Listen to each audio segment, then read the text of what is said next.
Hello, everyone. You're listening to the Everything Geek podcast. I'm your host, Jory, and joining me is co host Ash. Hello, everybody. And also joining us today is a very special guest. We have Colby Hollman. He stars as Wes in Fear the Walking Dead. How are you today, sir? I'm doing fantastic. How are you? I'm doing very well, thanks. It's a pleasure to have you on the podcast. Pleasure to be here.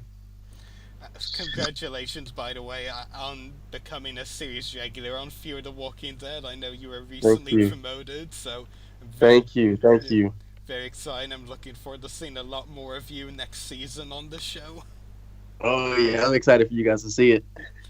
Great stuff. So, first of all, Colby, can you tell us how you got into acting? Yeah. When I was younger, my parents just kind of put me in to a theater show, and it kind of just was the one thing that was the constant in my life. Like they were big on putting me into a lot of things and just like letting their children figure it out what they liked. So give them a lot of options and like which one sticks is the one that's for them. And so I did every American sport you could think of. I did cooking, I did, just everything. And it was all about just like helping me find my niche. But then, you know, they put me in the theater, and I quit at everything else. Like football, I quit because I was getting hit too hard, and baseball I ended up quitting because I broke my arm, and this that and the third worked out to where I was, theater was kind of the obvious choice for me. It was the one that kind of stuck around the longest and took my heart.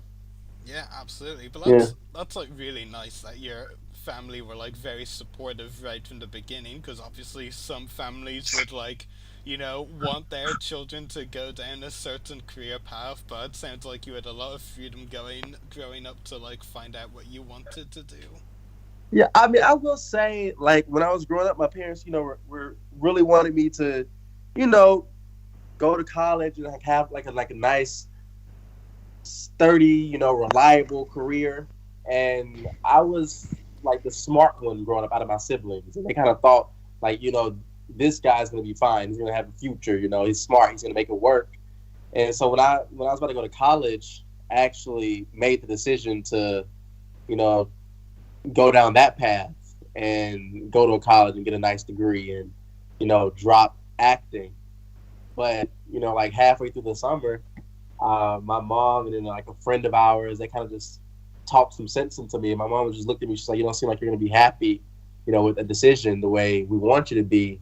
And she said, "If you're scared about disappointing us, just know that like we have your back no matter what. If you want to go act, like, go do that, and we will support you." And then that's all I need to hear from me to be like, okay, I can go after my dreams. My family's gonna support me. I have that behind me. Let me just try it out, and I'm so glad I did. Absolutely, like that's really Yeah. nice. Yeah. So can you tell us how you were originally cast as Wes in Fear the Walking Dead? Yes. Yes. I, this is it's a fun story to go back on because like I ended up going to college for acting, and then like the whole 4 years you kind of you hear about you have showcase at the end. You have showcase, and that's your time. I went to an art school. I went to SUNY Purchase Conservatory of Theater, BFA acting, and at the end of the 4 years, you have a showcase in front of agents, managers, casting directors.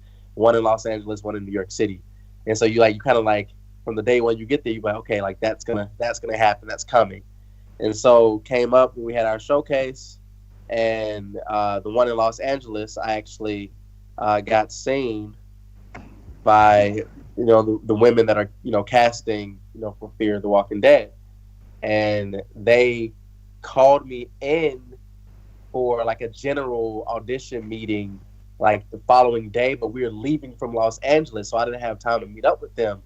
So they was like, "That's fine. Let's just send him something so we can put on tape to see how he reads, so we can get a better feel of him." And this was the first audition I got sent, so the first professional audition I had, and I sent it in, thinking, I'm just trying my best, whatever, and see what's happening. And then like 2 weeks later, I'm in the thick of rehearsing for this Shakespeare show. We're doing Henry the Sixth Part One. I was playing Talbot, and I get a call. They're like, you have a producer call, a director producer call back tomorrow. And I was like, oh, okay, well, let me get this together. And like in the middle of rehearsal, I had to run out, do this audition while on Skype.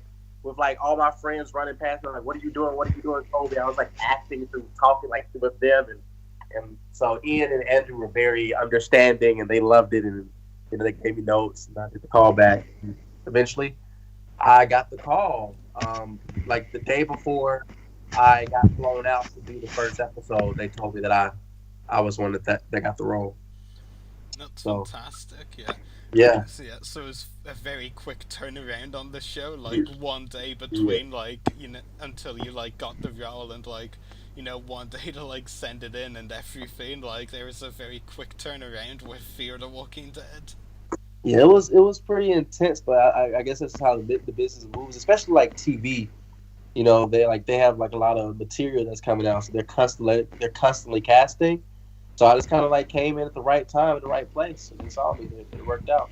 Absolutely, that's fantastic. And were you a fan of Fear the Walking Dead or the Walking Dead franchise before your casting?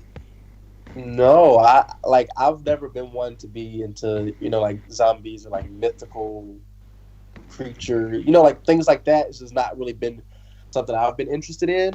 I've heard of it. My two best friends back in the high school were obsessed with it. They had their own, Walking Dead little, you know, story that they wrote with all of our friend group in it, and like people dying off or whatever. So it's really cool for me to be on the show because like such huge fans of it are just people that surround me. But yeah, I was never one, but I've watched it now and I love it. That's great. And so, how did your friends react when you told them you were on the show? Yeah, my friends, it was honestly, it was so great because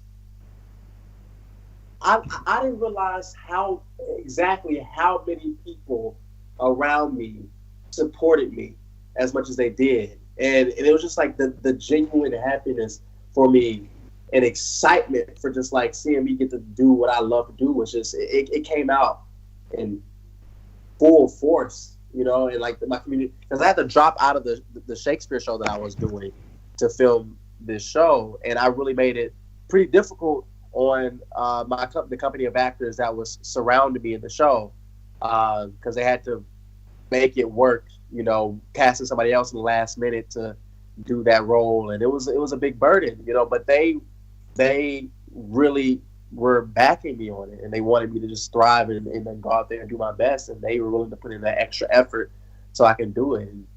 And so, like, I'm just very thankful for the people that are surrounding me and the people I've been lucky enough to have in my circles. Yeah, that's fantastic. And what were you told about the character of Wes when you were about to shoot your first scene on the show? Oh, yeah. So it was cool because I get the audition, and then like when I get the producer call back, they tell me things, and it's like, okay, like think about this, think about that, and then I'm just all right, cool. But then like the day before, yeah, so the day I got to Austin was the day before I was supposed to shoot that first episode, and I get a call from Ian and Andrew, and they're just breaking down what their plans are with Wes, what's going on with Wes, his character, da da da. And it was just they.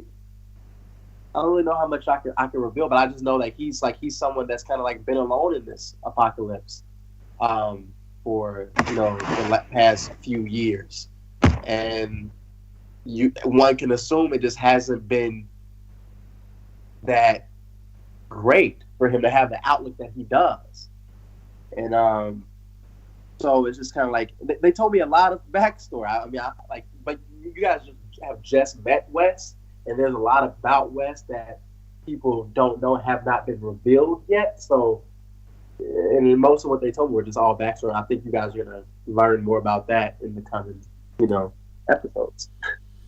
Yeah, that makes a lot of sense because, of course, Yeah, we saw him in 5 episodes in season yeah, 5. So, and of course, as we were discussing earlier, you've been promoted to a series regular. So, I'm sure we will get to see a lot more of Wes's backstory, which I, for one, am very excited about. I'm excited too. Yeah, absolutely. I'm sure it will be great. So, what would you say are the similarities that you see between yourself and Wes, if any? Yeah, I think I relate to Wes on a level of we both genuinely care about people and connections, and just we want genuine connections. And I feel like we're both romantic, we're lovers, and we're both very smart, witty, um, and can be charismatic, but also like hero complex, anti-hero kind of thing. But Wes is going through a lot at the moment, and he's been through a lot. And I feel like all if you were to meet me in person, you might not see like, okay, that's, but it's only, I'm not gonna say it's only because, but a large part of it is because like Wes is going through a lot of things that I haven't had to go through, and it's made him the way that he is. So at the core, I think me and Wes are very similar. I think that's a big reason why I was cast as Wes. But he has a lot of things guarding him and shielding. Like it's a lot of layers that need to be peeled back to get to that, and it's in process. And I feel like he's met some people along the way, even thus far. Him and Alicia and Strand, and like now the rest of the crew have began that process. And it might take a little while, but I think I think his journey is one to be looked forward to in that sense. Yeah, absolutely. So the finale episode of Fear the Walking Dead Season 5 End of the Line saw Wes and the other survivors get split up by Virginia into different groups as they are taken for resettlement among her communities. What was your reaction when you read the script for the season finale?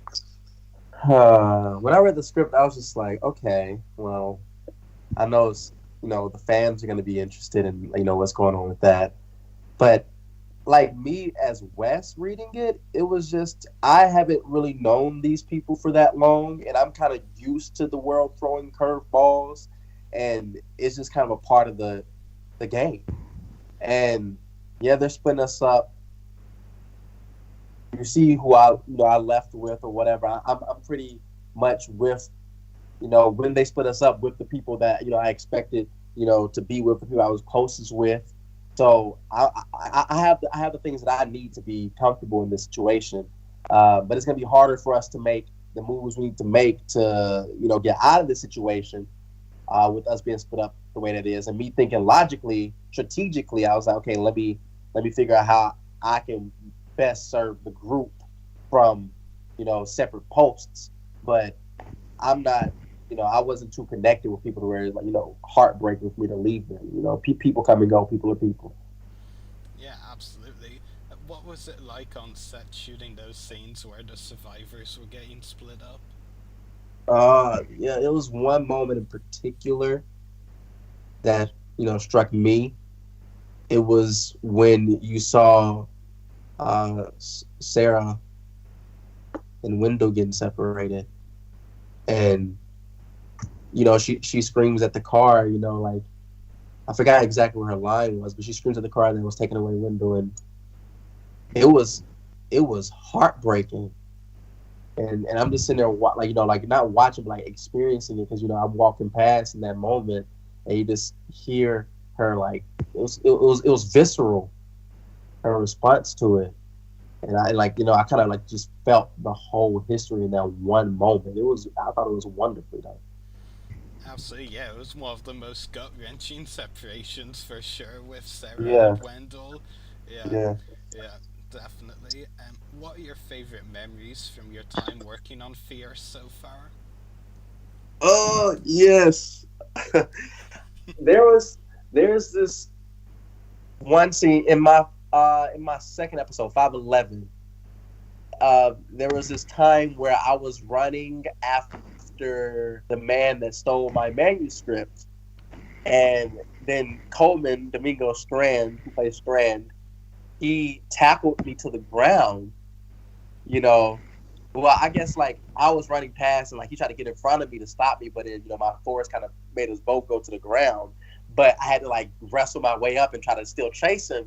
But I'm out there like grappling on the ground, trying to make this thing happen, trying to get to my objective. And I just kind of, I don't know if I saw red, but I kind of lost control for a second, and I just donkey kicked back as hard as I could, and I just punted Colby in the shin, and it took him out. He was just in like writhing pain. He had to go over and sit down, and the medic had to come over, and he gave me crap about it the whole rest of the time I was shooting. He was like, "You're really trying to take me out, trying to get that promotion." I was like, "I guess so." I had to take out, my competition. But nah, like, it was like I was out to get him, man. That was funny. That was really funny. That's amazing. That's why you've been promoted to a series regular. They was like, Coleman's not gonna last much longer. Coleman to mess up his shins. That's amazing. I mean, obviously you got promoted for different reasons, but I don't know, man. I don't know. yeah, Your guess is as good as mine. yeah. Well, I mean, if you want, you can just tell everyone you got promoted because you tackled Coleman. That's amazing, though. Like, yeah, Yeah. I have to be honest. Like, I've done a lot of interviews on the podcast. Very rarely have I heard people, with actual violent stories or losing Yes, control. I hurt that man. It was not on purpose. Yeah, I Me mean, and Coleman are like best friends now, so yeah, it's absolutely. good. That's great. I mean, you can both laugh about it now. That's the important thing. But that's Oh yeah, amazing. yeah. That's incredible. So what do you think fans should be most looking forward to in the upcoming season of Fear? Ah,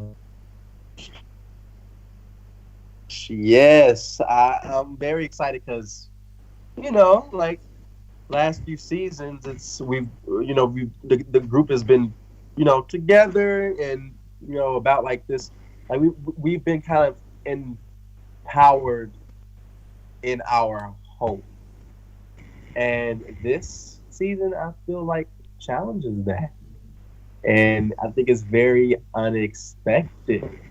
So I'm excited for you guys to just get like a little refresher and see where things go. Yeah, I'm definitely really looking forward to it because, as you alluded to there, like we've really seen the group together the last few seasons, and like the group gets bigger and bigger. Now, for the first time in a while, it kind of feels like everyone is separated, and you just Uh don't huh. know what will happen. It's like I'm looking forward to it a lot. Yeah, like we used to be able to feed off of each other, and like we had that sense of community. But now when that's disjointed, it's like, what do we do? Yeah, absolutely. And what can you tease about West Israel in the upcoming season? I can tease.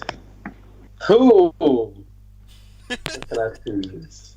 I mean, I guess I can tease that he, I mean, he may play a bigger part in what is about to go down than we would originally have expected. You know, Yeah, I mean, I'm trying to be careful around that because I don't really know how to tease just yet. yeah. Of course, completely understandable, but I mean that's still a pretty good tease, though. Yeah, yeah. Yeah, yeah. So my final question for you, Colby, which has been the most challenging role in your career so far? Challenging role in my career so far. Hmm.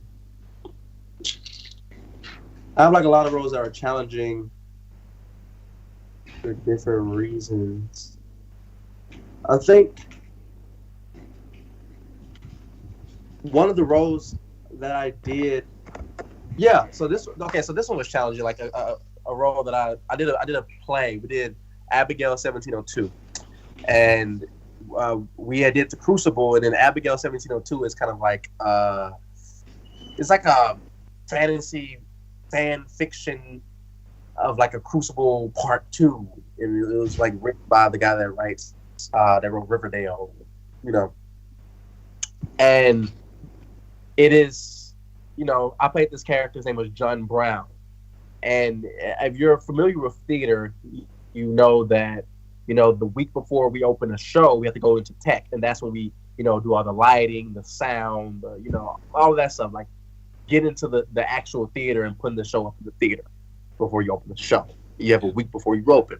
Well, literally, the first day of tech, I'm up on stage, we doing working through the lighting, And then my director just looks at me and was like, can you do a West Indies dialect?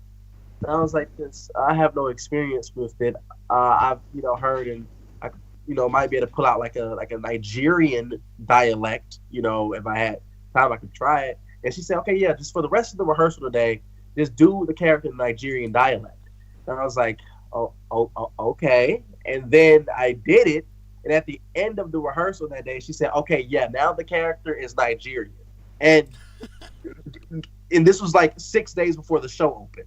And it's not, like getting the dialect, that's one thing, and you have to like being respectful and like getting as honest and as truthful and as spot on, precise as possible in a professional show. But like when you go and make a character Nigerian as opposed to English like he was, it changes his whole history. This was in 1702, and this is a Nigerian man that made his way to America. So what does that say about this man? How does he exist in this world? What drives him? And all of that work and research was really taxing, and it took a lot. But it came out pretty. It was very well received. But man, that was difficult, man. Yeah, absolutely. Especially if you only found out like a few days before opening that they Yeah. wanted you to do the part differently. Like, I can imagine that would be very challenging. Yeah, 4 weeks, learning like being this man, one way, and then all of a sudden it's like, okay, 6 days before, like, now he's something completely different. I was just like, okay, let me try to get this together. You have to kind of, as an actor, you're bringing, the director's vision to life, man, and so I had to serve and give what I could. Yeah, well, it sounds like you did a great job, and the play was very well received. So I mean, it was Yeah, rewarding at the end of it. yeah. I think I learned a lot from that experience. I think everything in life has been kind of. I'm very fortunate, blessed, and highly favored in that way. Like I've been really blessed with experiences that have taught me and molded me into being ready for what I'm doing now, and it's only building, only learning from experiences. Make sure I learn from every experience. So, yeah, Absolutely, that's great. So that's all of my questions for you, Colby. I'll pass you to Ash, who has some questions for you as well. awesome. All right, Colby, we certainly appreciate you joining us today. Sure. So I'm going to go ahead and start on. I know we were talking about some challenges that you have faced while working as an actor. And so, how about for the Fear the Walking Dead? Challenges for fear. Yes. Yes. So I don't know how much you all know about my history as an actor, but before fear, I was a theater kid. I've been a theater kid my whole life. I've done a lot of theater productions, but like when it comes to like this professional TV film thing, no, I haven't. This is my first gig, and so getting onto a set, uh, with all these experienced people, that's can be kind of nerve wracking. But I guess the most challenging part about this is not the most challenging. The most challenging part thus far, and when it comes to TV, is like the the marking. So there's there's points you have to hit. And me as an actor, if you've seen me before or whatever on stage or directed me, like it, I'm kind of the guy that you like put on stage and it's just like, yo, like let him exist, and it's gonna be different every night, but it's gonna be in the realm. He's gonna live in the space, and like he's. I just follow my instinct. And, if I move here one night, I move there one night. If I don't move, I don't move. If I sit down, I sit down. But you can't. Well, I'm gonna say. So this is my only TV film project I've done. So I don't really know how other directors, other sets work. But with Fear the Walking Dead specifically, like there are certain marks that I really have to hit like every time. Because if I walk too far in the frame, my shoulder is blocking Alicia's face. You can't see her tank, and that's been it's kind of hard for me to find the freedom within those boundaries set upon me. So I'm getting used to that and getting more comfortable in that movement.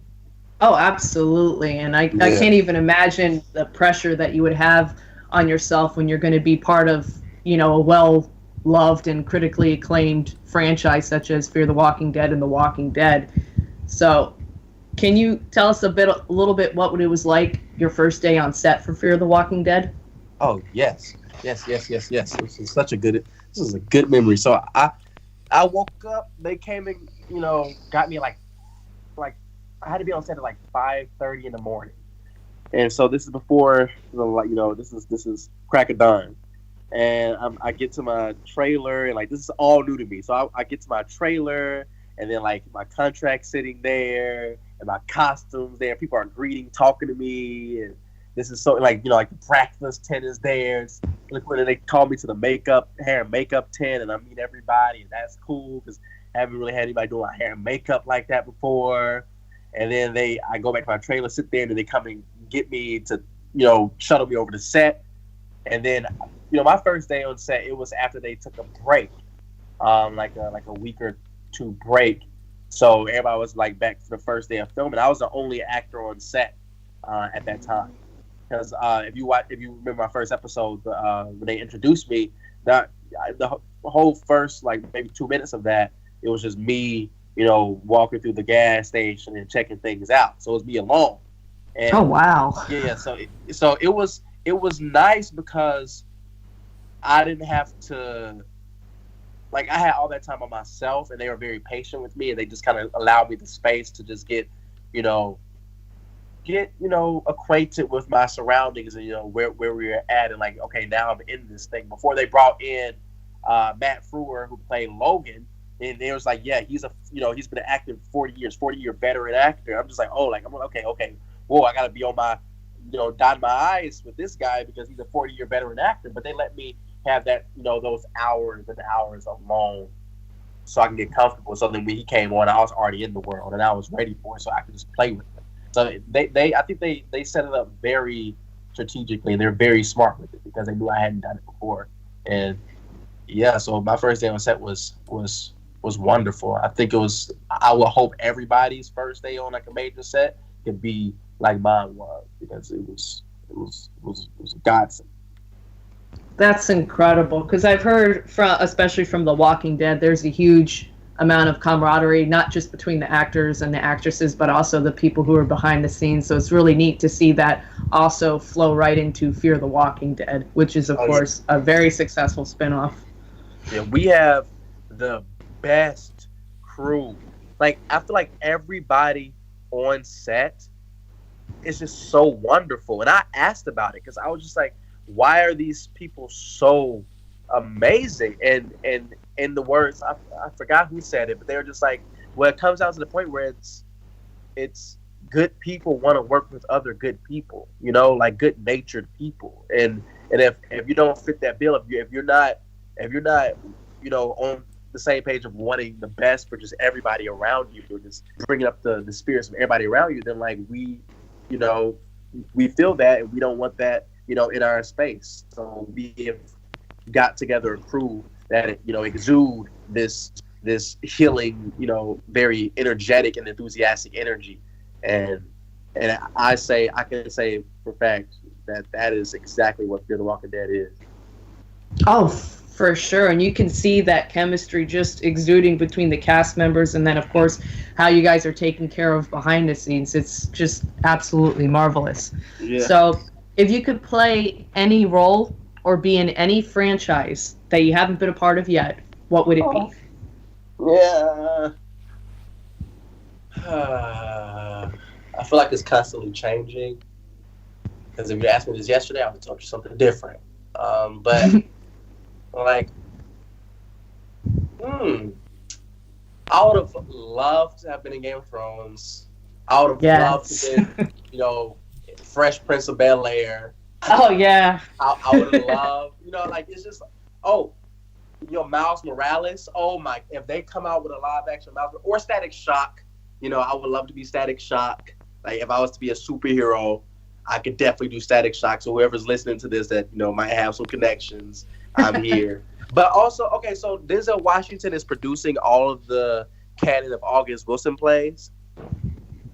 And I mean, I can't really release. I don't know if I can release that information. Well, no, okay, no, it came out. Coleman is actually in the next installment they're doing. They're doing Ma Rainey's Black Bottom. It has like Viola Davis, Chadwick Boseman, Coleman Domingo, and just I got to see. I had a really cool experience getting to read the script with Coleman before he went out filming it, and just so he can get to know his character. And I just had so much fun with it. So I know that he hasn't done Seven Guitars yet. So Denzel, if you want to give me a call, I'm waiting. Absolutely. Wouldn't that be the role of a lifetime? Oh yes, Just having the opportunity to work with such an incredible actor.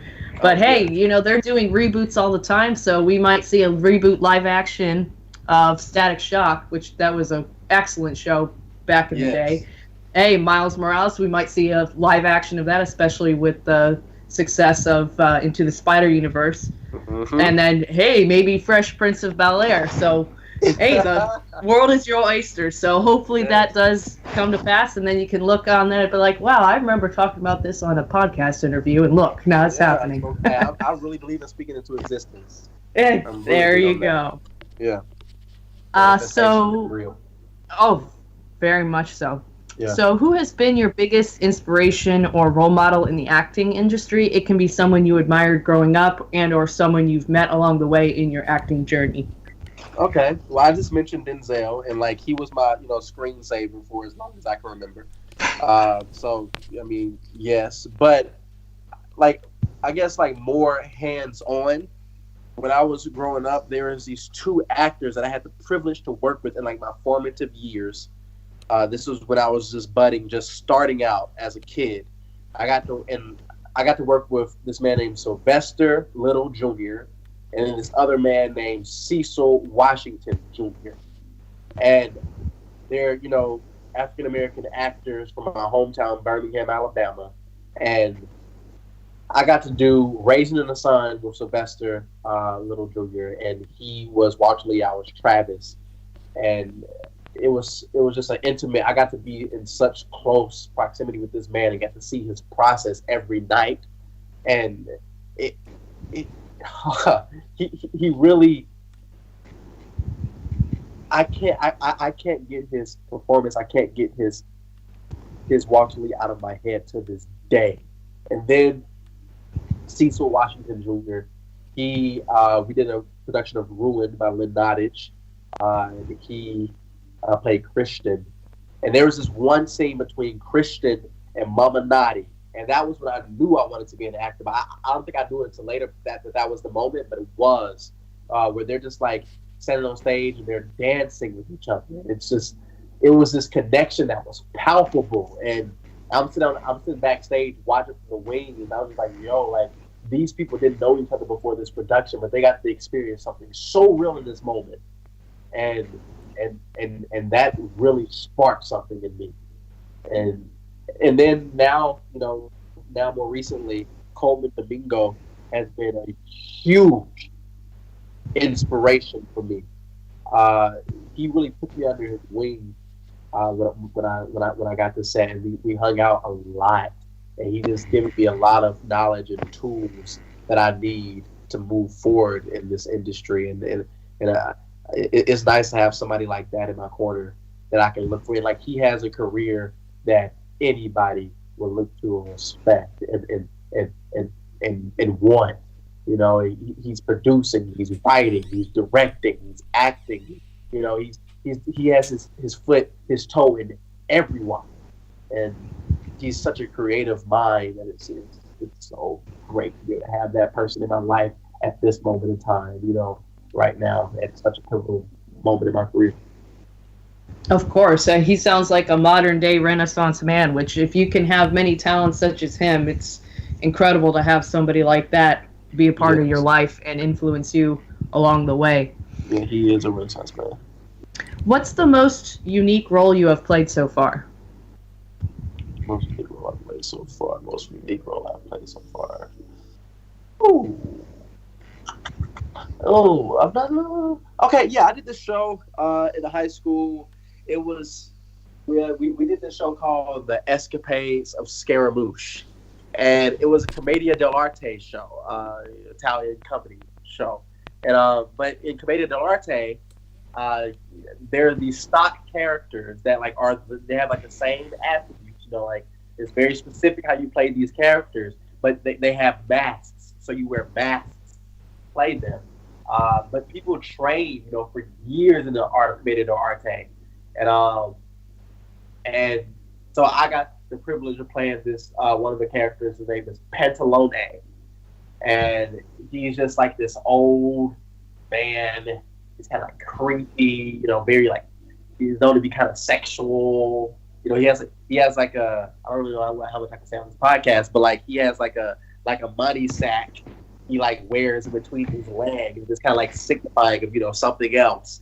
And like he walks around like bent over, hunchback. He's like, "Well, don't blame me for being late," stuff like that. And that was a very unique role because it was mostly improv. It was like a 2 hour show, but it was highly improv.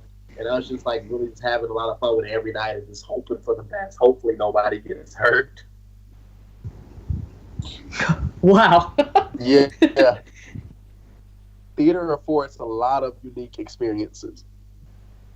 Oh, and I'm sure it brings out certain aspects of your acting ability that you had no idea you were even capable of. And Yeah, then it brings yeah. it to the forefront, and then you can expand it further down your career. Yeah, I've been stretched. I went to from 7th to 12th grade. I went to an art school, Alabama School of Fine Arts, and then like after that, I went to SUNY Purchase, which is a BFA acting program. So I've been like acting training for the majority of my life, and so like in the point of acting training is just to really test you, challenge you, stretch you, and make you go to these outward limits so when you get into the business of it or whatever, into the professional world, and like you've done it before, you've explored these points, you know how to get there, and you have it, So it just gives you the tools to be able to take on whatever you need to take on. Of course.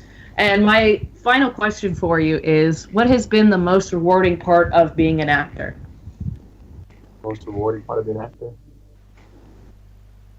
I think, just I've been told a lot recently is about like how much of an inspiration that I am, and I remember I went home a couple weeks ago, and I met up with like just like a life friend of mine, and it's Ever Roper, and we've been friends since we were. She's the longest friend I've had, and she has a best friend now, and we kind of went out, uh, grabbed a drink together or whatever, and I met her friend for the first time, and her friend was talking to me about me being an actor or whatever, and she's like, yeah, I don't do this much anymore, but like I've wanted to be an actor, I want to do that, and and then like I was like just talking to her, telling her, things that she could do, or she could do it, and then like a few days later I get a text from Amber, and she sends me a screenshot talking about like her best friend sent a message saying that like I'm just serving as the inspiration to her. I sparked something in her for her to go after it and like commit herself to herself and her art, and that like get messages like that is so rewarding. There's this video on my Instagram, if you guys want to go check it out, at Colby Hollman. My niece, she my sister was playing one of the episodes, I think my first episode, for my niece and my nephew, and then my little niece Harper Reese was just screaming out like, "KJ, look at the screen, KJ, who is that? Who is that? It's Uncle Colby, it's Uncle Colby." And just I feel like the excitement and like the inspiration and just like the purpose that I serve, or what the image that I give, like serve for other people, is just I want to touch people. I want to make a difference. I want to I want to invoke change and action in people through my work, and and that's what acting gives me. It puts me in a position to do. I can speak to a lot of different people in a lot of different areas of the world, and live in a lot of different situations, and I can invoke a lot of change and catharsis. And I think theater is kind of it's really a serving. It's a serving. It's a job. It's an art of serving. We serve, and so I'm very humbled when I think of it because I can do it. Of course, and even the smallest gesture or the smallest words that people can say can change somebody's entire life. Yeah, And as you have said, you've heard people that say that you've inspired them, or maybe they're even in a dark spot and they see that your acting of a character is similar to something that they're going through. That's something that they can hold on to, that they can get through anything. So that's incredible. yeah. I'm glad to have Wes for that as well because I mean Wes is going through a lot, and I feel like people see that, and he came into fear at a very interesting moment because he is surrounded by all these people full of hope, and like he's kind of like on his last bout of he's actually kind of past it, and I don't think he has it anymore.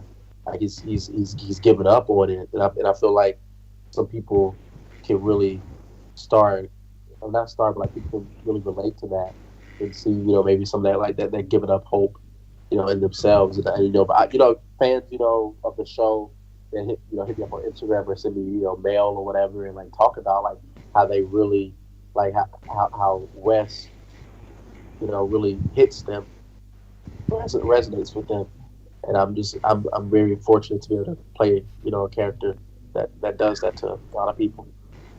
And we appreciate you bringing such an amazing character to life to where people can relate to him, even though he's in a post-apocalyptic zombie fictional world. But that's just the beauty of acting and cinema, and then also the stage, where it can just transcend reality from fiction to reality into something that people can all relate to. Yeah. Well, I appreciate your time. Thank you so much. Thank you so much, Ash. Thank you Yep. for your time. Yep. So that's all of our questions for you today, Colby. It's been a pleasure talking to you on the podcast. Yes, sir. Thank you. Thank you. Thank you. Yeah, so it's been a pleasure talking to you, and hopefully we can talk to you again at some point. Yes, yes, yes. I got you back right at the end there.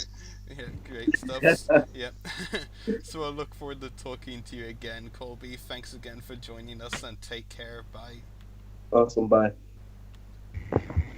Fear the Walking Dead returns for its sixth season, which will begin airing on AMC sometime in 2020. No exact date has been announced yet, but we hope there will be an official announcement soon.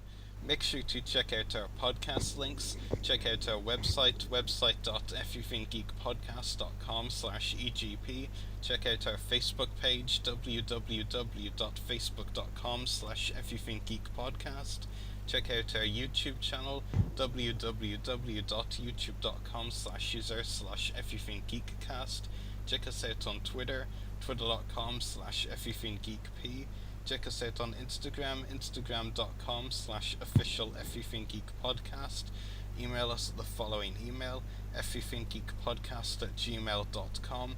Check out my Instagram, www.instagram.com/Rory Williamson. Check out Ash's Instagram, www.instagram.com/scuba.ash. Check out Colby Hollman's website, colbyhollman.wixsite.com/colbyhollman, and check out channel 1138 where we broadcast live from, www.channel1138.com. Geeks out, everyone. Geeks out. Scene. Well, I've been acting a long time, but basically, I hitchhiked from Georgia to California when I was 19 years old. I got drunk and ended up in an acting class. But I wanted to set it in a real place, and I wanted it populated by real people. I wanted to, be loyal to some of the traditions and tropes of the thriller genre, but I didn't want to be overly restricted to it.